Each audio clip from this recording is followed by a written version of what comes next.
Good morning. Good morning on this summer day.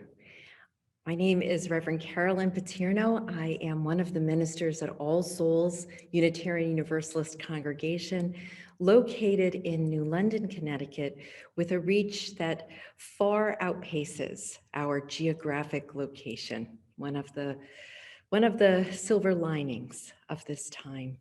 And so I welcome you from Unity Hall, where we worship together and look forward to worshiping together again in person in September. I am joined this morning by Sue Frankowitz, who will be serving as our liturgist. Sue, welcome. So glad to have you with us. The service today was crafted by Tammy Barber, who is responsible for the images that you will be seeing. Jesse Edwards takes care of all of our technical needs. Gary Elliott is our musician this morning, and there are a few other surprise musicians in the mix as well. We give thanks for all of the effort that went into this service. And so to begin, I invite you to take a deep breath in together and enjoy these words for centering. This is a poem called Fireflies by Sarah Rossiter. It is a poem that I shared this past Wednesday at our Vesper service, and it was so well received that I wanted to share it more widely.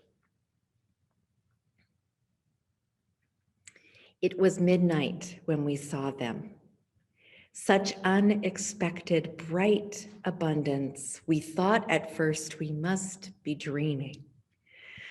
The night itself lit from within as if the Milky Way had fallen.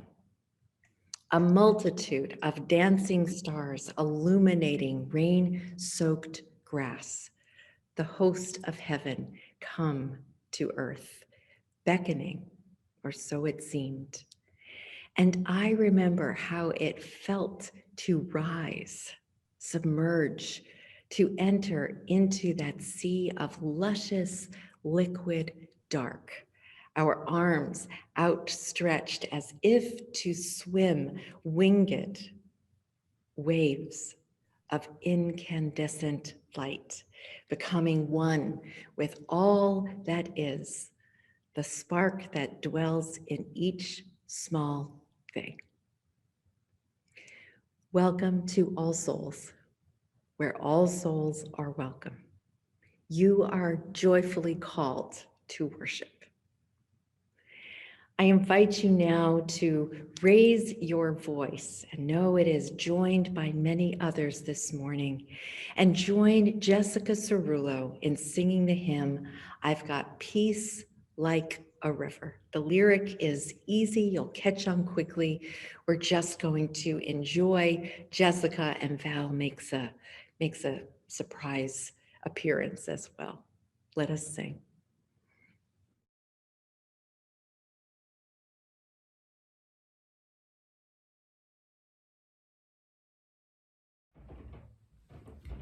We're going to sing a song that we have sung together many times.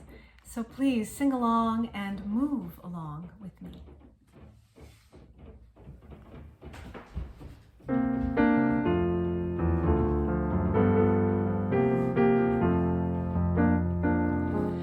I've got peace like a river.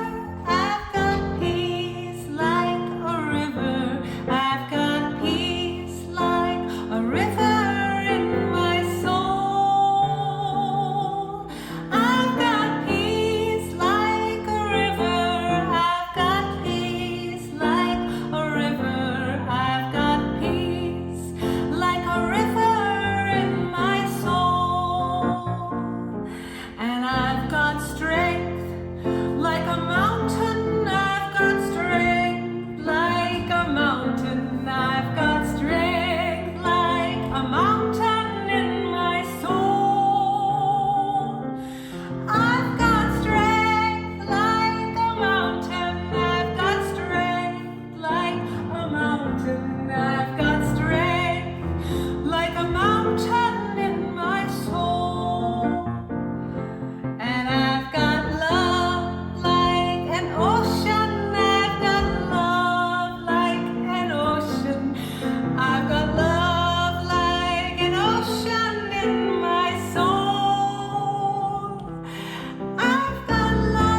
Thank you, Jessica. And now I turn over to Sue for our chalice lighting.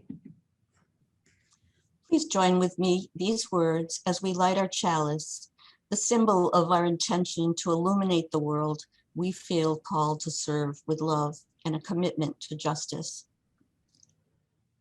We rise humbly hearted. We rise with spirit to guide us. We rise and won't be divided. We kindle a flame as we rise. This is inspired by Batya Levine.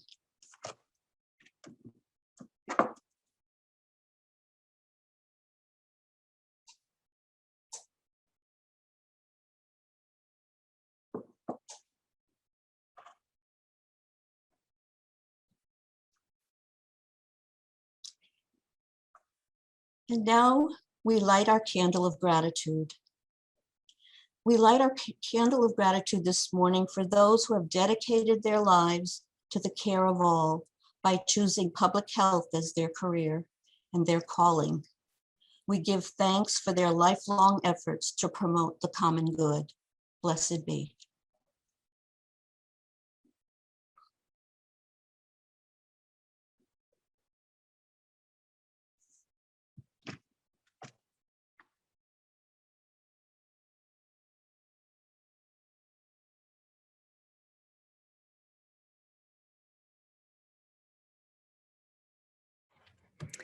And now I would like to bring to the congregation a reading by the Sufi mystic Rumi. Sue, thank you. Something big is coming. Something big is coming. It's still a secret, but arriving everywhere. The atmosphere is charged with longing and searching. The pilgrims and the mystery lovers know they are gathering now. The sound of prayer drifts across the dawn.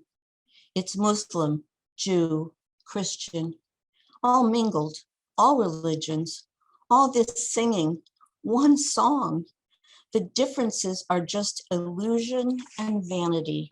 The sunlight looks a little different on this wall than it does on that, and a lot different on this other one, but it's still one light. We have borrowed these clothes, these times and place personalities from a light, and when we praise, we're pouring them back in.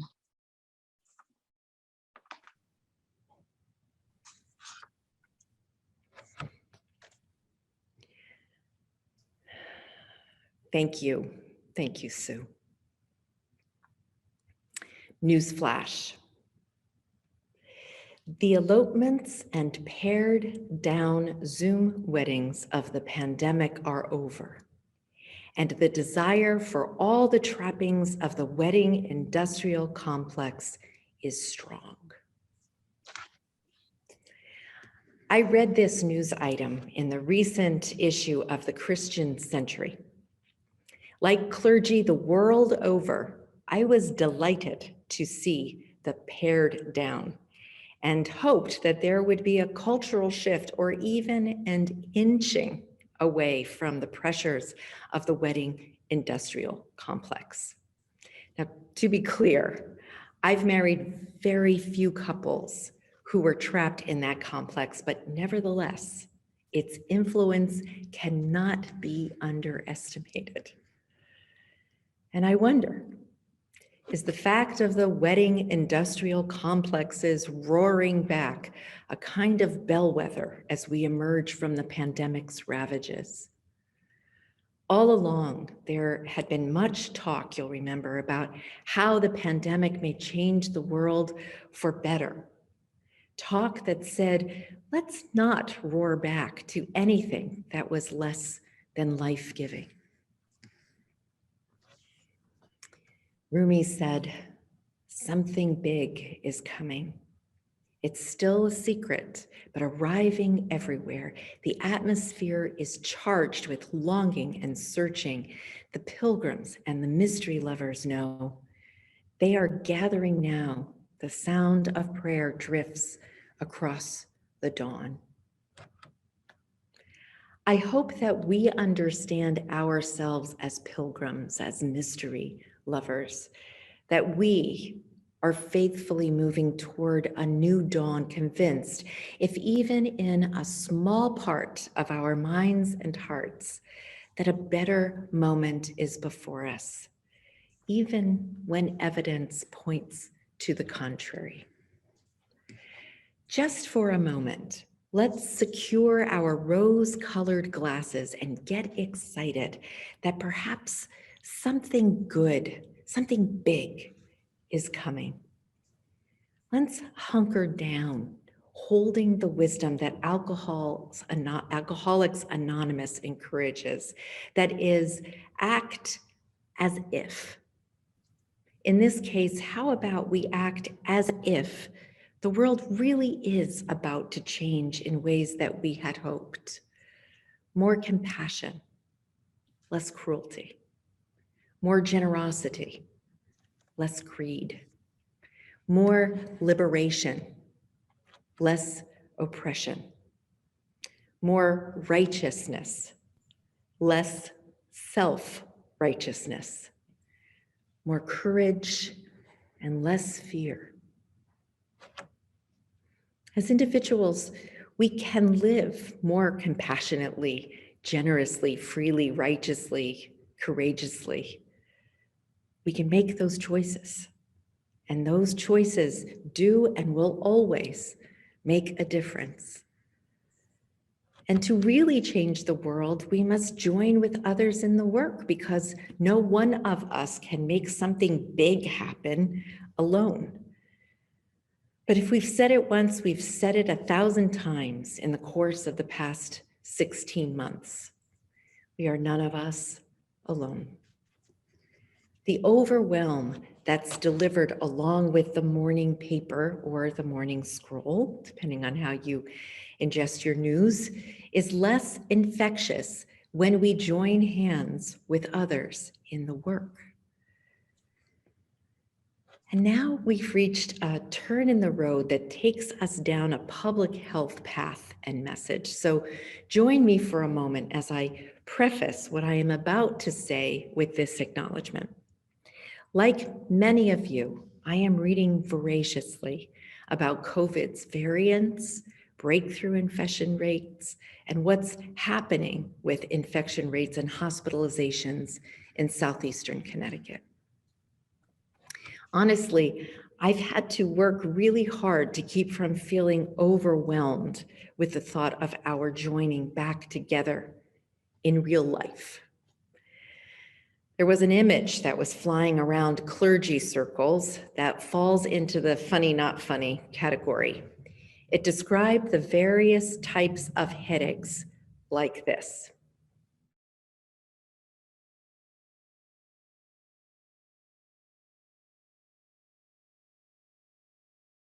So that's how I was feeling for quite a while.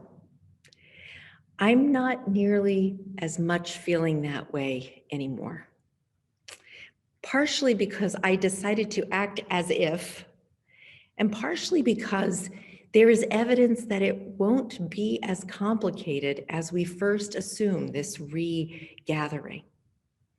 The flower communion went off without a hitch. 85 souls gathered where there were plenty of hugs, and as importantly, each hug that I observed was prefaced with, "May I hug you?" Children and families gathered last week indoors for summer fun and games. I have to tell you, the children are now so accustomed and so good at wearing masks correctly, and all of them did so. And they had a really good time. This past Wednesday night, I led a Vesper service originally planned for the Peace Garden, but we moved the service inside because storm threatened. Unity Hall was clear of chairs except for the few that I had set up for the service. Daylight was fading as we gathered for an encounter with music, silence, stillness, and prayer. It was a beautiful evening, easy. And everyone who came got a sneak preview of the building refresh that is now in full swing, but still needs your help. The kitchen is sparkling and complete with new appliances. The bathrooms are awash with color. The hallway is enjoying a renaissance, and soon Unity Hall, where I sit and where we will soon gather, the lower half of the walls will be painted. So we're behaving like something big is coming. We don't know exactly what it will be. We know that it will be colorful though, but we're moving toward our future, convinced that however our in-person life emerges in September, it will be good. And so I'm beginning to wonder, maybe it's going to be easier than we think. There are challenges of which you are all aware. When will COVID vaccinations be available to young children? How concerned should we be about breakthrough infections? How prevalent would the variants be among unvaccinated people? It's not good news. But let's not let these challenges overshadow the fact that, with the exception of All Souls children who are under 11 years of age, we have an extremely high vaccination rate among us, much higher than our state's vaccination rate, and certainly much higher than the national vaccination rate. As well, several souls are hard at work investigating the building's ventilation system and how efficient it is and whether or not we need to make adjustments or upgrades. Your Safe to Return team, START for short, has put forth guidelines based on all we know at this point. Again, if you are vaccinated, you may choose whether or not to wear a mask. If you are not vaccinated, you must wear a mask. In Rumi's words, the sunlight looks a little different on this wall than it does on that, and a lot different on this other one. This time has affected each of us differently. We will each make choices that reflect our own comfort level with risk. The topic of risk being for another sermon for another Sunday. So that will be the guideline going forward unless something changes dramatically that demands that we pivot. We've always been good at pivoting here at All Souls, and we've gotten even better at it these last 16 months. And if we need to shift, we will. In the meantime, let's settle into an atmosphere that is charged with longing and searching. Okay, let's get off the public health path and return to the street where I live with Rumi as our companion, as he says.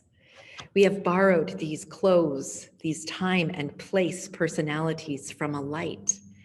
And when we praise, we are pouring them back in. So let's praise. I'm walking to the beach beneath a blue sky, and I praise that blue. I praise that sky because just yesterday, fear creeped around the edges of my heart as I contemplated smoke from raging fires blanketing the blue forevermore. Praise the blue sky. As I walk, my gaze spins around, searching for the source of the loud song that I hear. I smile, I giggle actually, when I find a young woman on a bicycle. She's wearing a gingham sundress and this is key, she's wearing a headset. She's singing as though no one can hear her, as the saying goes, and singing at the top of her lungs so all may hear. And I praise this joyful spirit, and that the world has such people in it. Let's settle in and act as if something big Something good is coming, and let us be glad. Amen, and blessed be. Amen. What else would this musical meditation be other than Stephen Sondheim and Leonard Bernstein's Something's Coming from West Side Story? Perhaps like me, you're very excited at the remake up and coming. But in the meantime, this morning, in this moment, we can rest back and enjoy Gary's music. Thank you, Gary.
Thank you, Gary.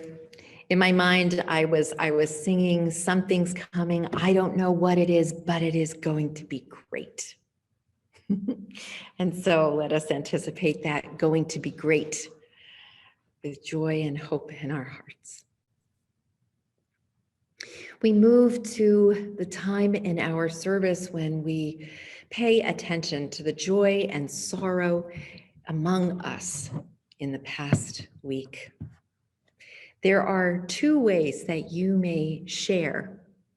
One is to mail what you would like to be spoken on Sunday mornings to beloved community at allsouls.net. You need to do that by Thursday at 2:00 in the afternoon, and then it will be shared, as I said, here on Sunday morning. Or momentarily, you are invited to share your joy or sorrow in the YouTube chat, where it will be witnessed and held. Sue and I will light candles of intention to give you time to share in the YouTube chat.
Amen.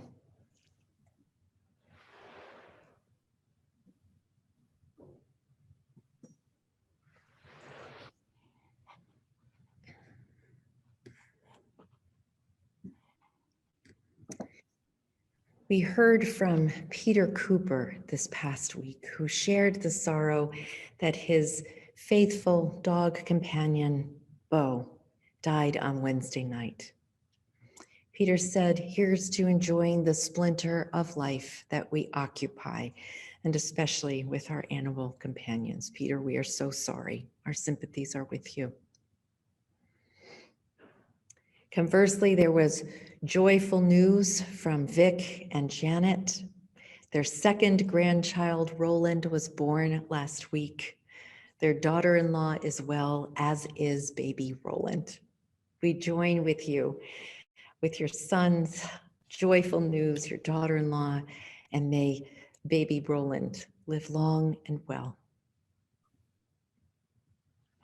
I invite you into a spirit of meditation and prayer as we hold the joy and sorrow that has been shared this morning, as well as that which is held in the sanctuary of our hearts.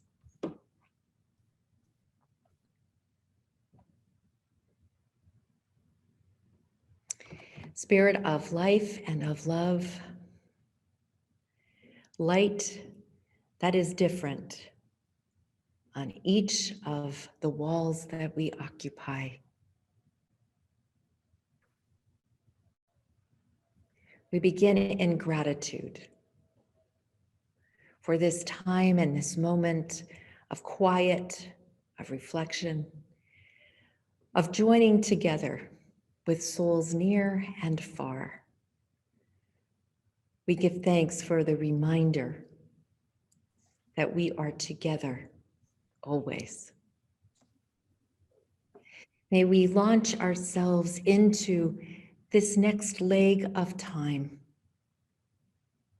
with hopeful hearts of all that may be possible, all of the ways that we can make compassion, generosity, courage, righteousness manifest in our lives. And may we find the courage and the wherewithal to join with others to make a world that is worthy of our greatest intentions. We give thanks again and again for this day and all that it will bring. Amen. Amen. I invite you to join your voice with Reverend Caitlin, who is accompanied by Tammy, as we sing, "Come Thou Fount of Every Blessing."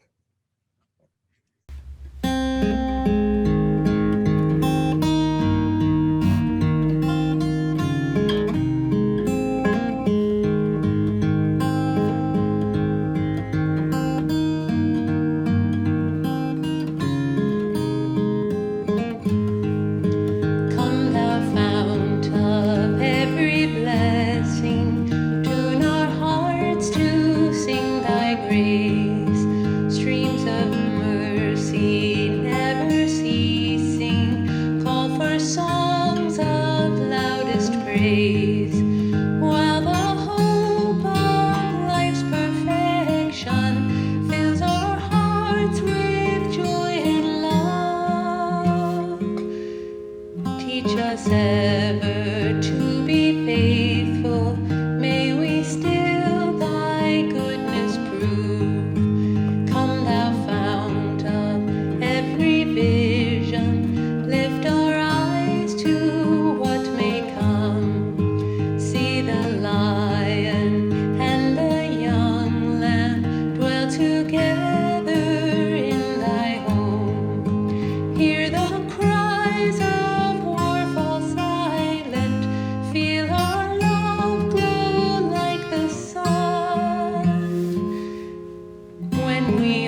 Help us bind ourselves in union. Help our hands tell of our love. With thine aid, O fount of justice, earth be fair as heaven above. Thank you, Tammy and Caitlin. We who have gathered together now carry the warmth of human community and the light of truth with us throughout the week. Join me as we extinguish the flame. Our service has ended, but our work is not yet done. May our spirits be renewed and our purpose resolve as we meet the challenges of the week. Our chalice flame is extinguished once again, ignited by the strength of our communion.